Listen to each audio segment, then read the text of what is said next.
শিরোনাম: the everlasting journey.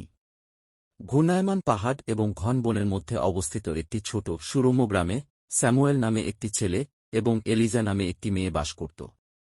Samuel, তার toss করা বাদামি চুল এবং কৌতূহলী সবুজ চোখের সাথে, তার দুঃসাহসিক মনোভাব এবং সীমাহীন শক্তির জন্য পরিচিত ছিল।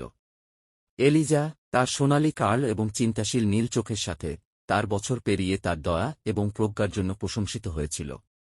যদিও তাদের ব্যক্তিত্ব ভিন্ন ছিল, তারা গ্রামের কেন্দ্রস্থলে দাঁড়িয়ে থাকা প্রাচীন ওক গাছের শিকটের মতো গভীর এবং স্থায়ী বন্ধন ভাগ করে নিয়েছে। তাদের বন্ধুত্ব শুরু হয়েছিল তাদের শৈশবের বসন্তকালে। এক রৌদ্রোজ্জ্বল বিকেলে স্যামুয়েল জঙ্গলের প্রান্তে অন্বেষণ করছিলেন, যখন তিনি একটি মৃদু কান্না শুনতে পেলেন। শব্দের পরে তিনি আবিষ্কার করলেন এলিজা একটি স্রোতের ধারে বসে আছে, তার অশ্রু প্রবাহিত জলের সাথে মিশে যাচ্ছে। বিনা দ্বিধায় স্যামুয়েল তার পাশে বসেছিল, সোনার কান এবং একটি সান্ত্বনাদায়ক উপস্থিতি প্রস্তাব করেছিল। এলিজা, তার উদারতার জন্য কৃতজ্ঞ, তাকে তার উদ্বেগের কথা জানিয়েছিল। সেই মুহূর্ত থেকে তারা অবিচ্ছেদ্য ছিল। বছরের পর বছর পার হওয়ার সাথে সাথে স্যামুয়েল এবং এলিজার বন্ধুত্ব আরও দৃঢ় হতে থাকে।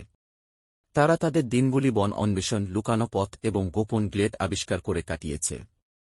স্যামুয়েল এলিজাকে শিখিয়েছিলেন কিভাবে গাছে উঠতে হয় এবং আশ্রয়স্থল তৈরি করতে হয়।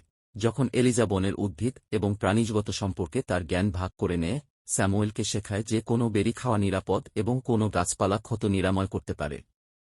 এক শরৎ, জঙ্গলের গভীরে পুঁতে থাকা গুপ্তধন সম্পর্কে গ্রামে একটি গুজব ছড়িয়ে পড়ে। কিংবদন্তিরা সোনা এবং রত্ন দিয়ে ভরা একটি দুর্দান্ত বুকের কথা বলেছিল, যা ধূর্ত ফাঁদ এবং ধাঁধাগুলির একটি সিরিজ দ্বারা সুরক্ষিত ছিল। যদিও অনেকে গল্পটিকে নিছক লোককাহিনী বলে উড়িয়ে দিয়েছিল, স্যামুয়েলের চোখ উত্তেজনায় জ্বলজ্বল করে। এলিজা, যদিও আরও সতর্ক, রহস্য দ্বারা আগ্রহী ছিল। আমাদের এটি খুঁজে পাওয়া উচিত, এলিজা, স্যামুয়েল এক খাস্তা সকালে বলল, ঠান্ডা বাতাসে তার শ্বাস দৃশ্যমান। দুঃসাহসিক কাজের কথা ভাবুন।